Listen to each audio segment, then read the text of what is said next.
Hello दोस्तों, agree दर्पण के ऑनलाइन डिजिटल प्लेटफॉर्म पे आपका हार्दिक स्वागत है।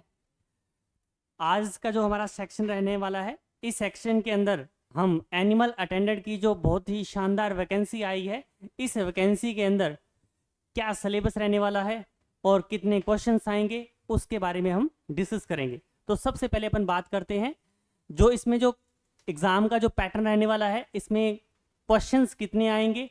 तो 150 क्वेश्चन आएंगे और 150 ही इसके नंबर रहेंगे। और इसका जो सिलेबस है, इसके अंदर जैसे भाग ए और भाग बी के अंदर इसको क्या है, डिवाइड किया गया है। ठीक है जी। हमारी जो एग्री दर्पण की जो टीम है, इसके अंदर आपको जो सिलेबस है, जो भाग ए सिलेबस है, वो हमारे हरीश जी सर करवाएंगे। तो आज हरीश जी सर भी जो सिलेबस रहने वाला है उसके बारे में ये जानकारी।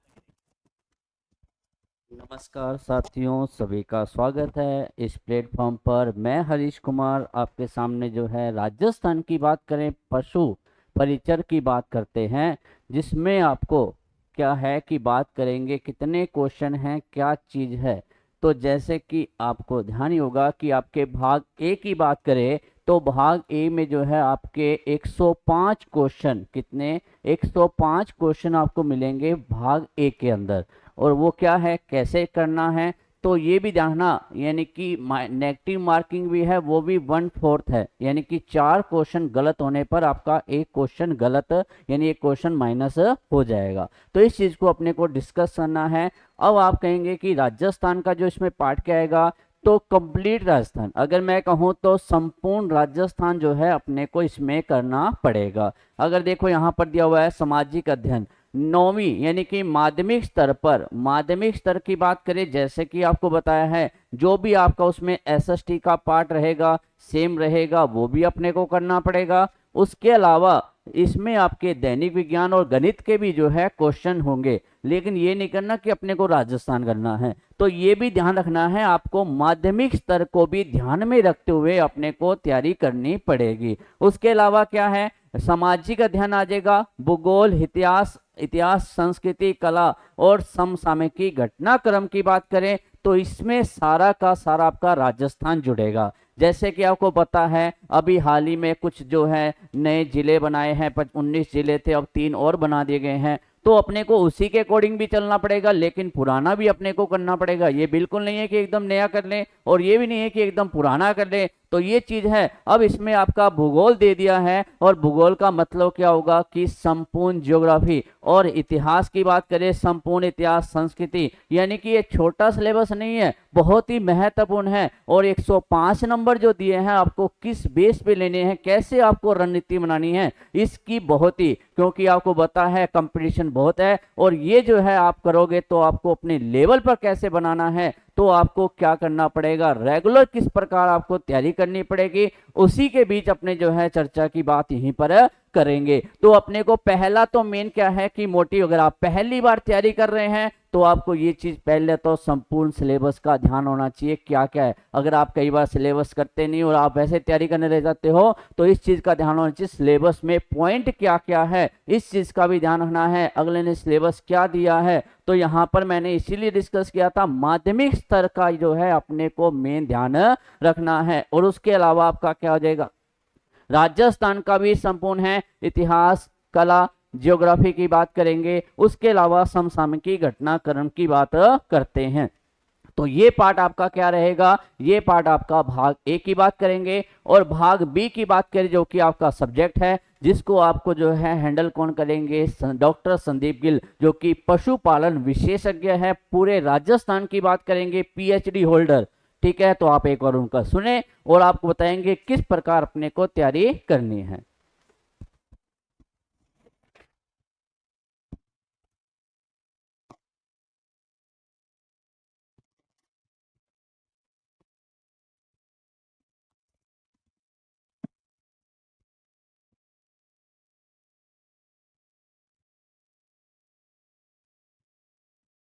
हेलो, नमस्कार साथियों, मैं डॉक्टर संदीप गिल। हाँ जी। तो देखो, आपको जो नेक्स्ट पार्ट बताया था, पार्ट बी है ना। अब देखो, पार्ट बी के अंदर आएगा पूरा पशुपालन। पार्ट बी के अंदर आ रहा है पूरा पशुपालन। तो देखो भी, पशुपालन की जब बात होती है ना यहाँ पे, जब पशुपालन की बात होगी तो आप पशुपालन में एक चीज देखना कि अगर ये वैकेंसी तो 10वीं बेस की है मान ली, पर आप जब 10वीं तक देखोगे आपको ये चीजें कहीं देखने को नहीं मिलेगी। 10वीं तक आपको कहीं ये पैटर्न देखने को नहीं मिलेगा। इसका मतलब अगर सबसे टफ और टाइट कंपटीशन होने वाला ना वो यहीं जाके होने वाला। जिन भी बच्चों ने 10वीं की या 12वीं की है, यानी इसका एक वैकेंसी का और बड़ा बेनिफिट है, आप किसी भी स्ट्रीम से हो, मेडिकल, नॉन मेडिकल, कॉमर्स या फिर आर्ट, किसी से भी हो, सब इसमें एलिजिबल है। और 10वीं पास योग्यता दे दी है, तो ये जो है ना सबसे बड़ा पार्ट है। देखो भाई सबसे बड़ा पार्ट है, देखने में लग रहा है आपको भी क्वेश्चन 45 है, और जो सिलेक्शन लेके जाएंगे ये सबसे ज्यादा महत्वपूर्ण रहेगा। और इसके अंदर अपने को पढ़ना क्या है, देखो भाई कैसे पढ़ना है वो मैं बताऊंगा। बस आपको हमारे चैनल से जुड़ना है, एग्री दर्पण के चैनल से जुड़ना है। किससे जुड़ना है? एग्री दर्पण के चैनल से जुड़ना है। और अगर आपने कभी नहीं कुछ पढ़ा, आपने मानो कि आप कहोगे कि सर मैं तो जानता ही नहीं हूँ कुछ इसके बारे में भी होता क्या पशुपालन, वो भी बच्चा पढ़ाने लग जाएगा। अगर आपने मेरे से ये पूरा कोर्स पढ़ लिया तो मैं गारंटी देता हूँ नेक्स्ट समय में कभी ये वैकेंसी आएगी तो आप पढ़ाने लग जाओगे। बस आपको सिर्फ क्या करना है कि अपना समय जो घंटे भर की वीडियो है एक डेली, उस पर आप अपना टाइम देना है। जो भी सिलेबस है उसकी रोज की डेली वीडियो और एमसीक्यू आपको एग्री दर्पण के ऑनलाइन चैनल पे मिल जाएंगे। तो अब अपने बात करते हैं कि इसके अंदर पढ़ना क्या है और कैसे पढ़ना है। ठीक है, तो देखो भाई जैसे इन लोगों ने दे रखा है यहाँ पे नोटिफिकेशन, पशुपालन से संबंधित निम्न बंधुओं का सामान्य ज्ञान, जिसमें प्रदेश में पशुओं की प्रमुख देसी नस्लें, ये सब ना। सबसे पहली बात भी नस्लें, अपने को यही पता होना चाहिए भी नस्लें क्या होती है, नस्ल कहेंगे कितने, ये भी बहुत सारी बड़ी बात है कि कई लोगों को ये नहीं पता आप नस्ल किसे कहोगे, है ना। वो भी अपने कहेंगे एक्चुअली में नस्ल ही किसे कहा जाता है। फिर नस्लें भी दो प्रकार की, लोकल नस्लें होती है जिनको कोई नहीं पूछता, फिर क्या कहता है पंजीकृत नस्लें। अब ये पंजीकृत या फिर जैसे रजिस्टर्ड ब्रीड बोलते हैं, रजिस्टर्ड ब्रीड बोलते हैं। अब होता क्या है, कौन करता है, कैसे करता है, कितनी हो चुकी है, राजस्थान में से कौन कौन सी नस्लें हो चुकी है, अपने आसपास जो घूम रहे पशु हैं उनमें से क्या भी वो रजिस्टर्ड ब्रीड है कि नहीं, उन सबकी जानकारी, है ना। फिर ये बता रहा है कि देखो कृत्रिम गर्भाधान, अब नाम सुनने में आ रहा है कि कृत्रिम गर्भाधान है क्या। देखो भी कृत्रिम गर्भाधान आपने आजकल बहुत ज्यादा चल रहा है, जिसे अपने कृत्रिम यानी आर्टिफिशियल इंसेमिनेशन जिसे बोलते हैं ना, कि पशुओं को टीका रखवा दो, टीका लगवा दो उसको प्रेग्नेंट करने के लिए। तो वो जो प्रोसेस कैसे होता है, अपने लास्ट में इतना ही सुना है कि ठीक है डॉक्टर को बुलाओ, और जैसे गाय हीट के अंदर है तो अपने क्या करते हैं, डॉक्टर को बुलाते हैं, इंजेक्शन लगवाया, ठीक है, मतलब वो प्रेग्नेंट होगी, बच्चा दे। पर वो हुआ कैसे एक्चुअली में, वो सीमन कलेक्शन होता कैसे है, कितने स्टेप्स होते हैं, कैसे अपने यहाँ तक इसको ला सकते हैं। ठीक है, तो काम भी आगे यही है।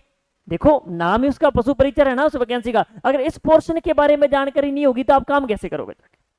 तो ये तो बड़ा पोर्शन है, मेजर पोर्शन है। देखो, और अगर हमारे साथ जुड़े हो ना तो मैं इस बात की गारंटी देता हूं कि आप अगर जिस दिन एग्जाम के अंदर बैठे तो सारे क्वेश्चन पार है। अब बात आती बंदियाकरण, है ना, भी बंदियाकरण कैसे करना है।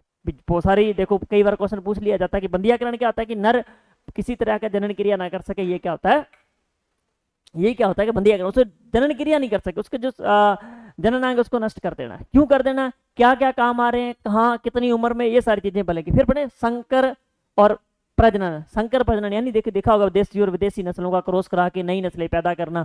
वो नस्लें कैसा पैदा की जाती है, क्या क्या क्राइटेरिया होते हैं, जो नई नई नस्लें पैदा करी है संकर के द्वारा, उनके नाम क्या क्या हैं, कौन कौन से इंस्टीट्यूट ने कब कब करवाई, किसका क्या योगदान रहा है। ठीक है, उसके बाद दूध दोहन, दूध श्रवण काल, और इसके अंदर अपने देखना दूध दोहन, दूध दोहेंगे उसकी क्या क्या विधियां होती है, हैंड मेथड होता है, हाथ से धो रहे हैं, मशीन से धो रहे हैं, कितना वैक्यूम, कितना प्रेशर, वो सारी चीजें, हाथ से निकाल रहे हैं दूध। तो देखो 3 चीजें होती है, जैसे मान के चलो ये मेरे हाथ में था ना, एक तो ये विधि होगी, बाद में बताऊंगा होता क्या है, एक तो ये विधि होगी, और इसी विधि को फिर आप ऐसे भी कर सकते हो, और इसी विधि को आप ऐसे कर सकते हो। ठीक है, ये हाथ से ही 4 विधियां होगी, 3 विधियां होगी ना, इनका नाम भी बताएंगे, सब बताएंगे कैसे काम है, क्यों सही है कि गलत है ना। और इसके बाद अपने देखिए जैसे स्वच्छ दूध उत्पादन करना है तो कैसे करना है, अगर स्वस्थ दूध नहीं है तो खराब है तो क्यों हो रहा है, कैसे सही करेंगे इसको, है ना। और पशु एवं कुक्कुट प्रबंधन, यानी आपको पशु भी पालने हैं और मुर्गियां भी पालनी है, तो मुर्गियां और उनको कैसे प्रबंधन करना है। जैविक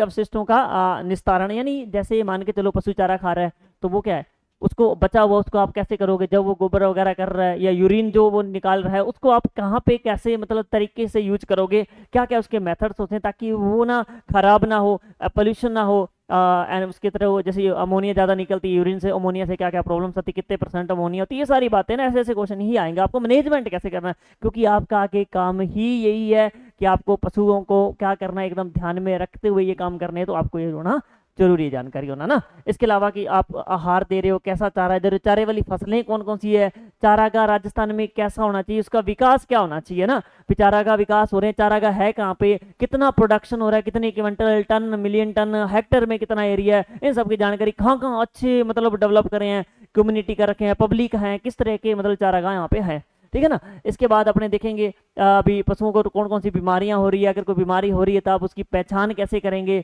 भी रोग जो होता है वो किसी के द्वारा होता है ना, जो रोग पैदा करेगा उसे अपने रोग कारक कहते हैं। तो रोग कारक बहुत प्रकार के हो सकते हैं, जीवित भी हो सकते हैं, निर्जीवी भी हो सकते हैं। अब आपको सर रोग कारक निर्जीव कैसे हो सकता है, भाई क्यों नहीं होगा, आपके अंदर पशु के अंदर कैल्शियम की कमी है तो वो क्या उसको दूध जबर हो जाता है, क्या कैल्शियम जीव होता है, क्या सजीव होता है, निर्जीव होता है, तो निर्जीव होता है, इस तरह अपने को देखना है। और परजीवी कौन से, जैसे परजीवी का मतलब परजीवी यानी दूसरे पे जीवित रहने वाले को क्या बोला जाता है, परजीवी बोला जाता है, नहीं दूसरे पर आश्रित है तो वो बाहर आश्रित है या अंदर आश्रित है, बाहर रह के कौन से रोग फैला रहा है, अंदर जाके पशु के कौन से रोग वो फैला रहा है। जैसे चिंचड़ वगैरह जू वगैरह आप देखते हो तो वो बाहर रहता है और किस तरह का रोग वो, उसको टीकाकरण आपको कैसे करना है ना, और पशुओं का प्रसार कैसे करना है, और उनके संबंधी आपको कैलेंडर बनाना है, वो स्वस्थ रहती है यानी ऊन, मांस, दूध, अंडों का देश राज्य में कहाँ कहाँ कितना कितना उत्पादन हो रहा है, प्रति व्यक्ति को कितना दूध मिल रहा है। दो चीजें, ICMR एक इंस्टीट्यूट है जो ये डिसाइड करता है कि प्रति व्यक्ति दूध कितना चाहिए, प्रति व्यक्ति अंडे कितने चाहिए, प्रति व्यक्ति उसको फल कितने चाहिए, सब्जियां कितनी चाहिए, ये सारी की सारी चीजें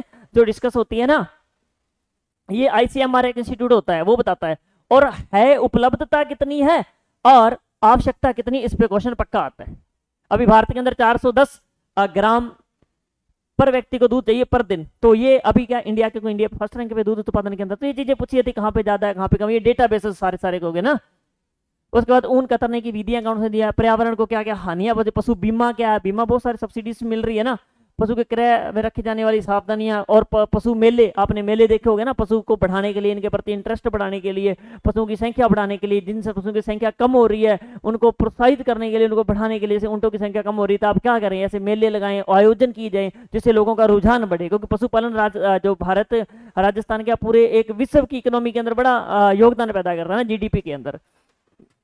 हाँ, पशु जनगणना क्या है, गौशाला प्रबंधन आपको कैसे करना है ना, और उनकी साफ सफाई कैसे करनी है, गौमूत्र का उचित निष्पादन आपको कैसे करना है। देखा होगा सर बहुत सारी मेडिसिन भी इसके अंदर बन रही है ना, क्या क्या मेडिसिन बन रही है, क्या क्या कंटेंट होते हैं, कैसे इनको काम में लेना है ना।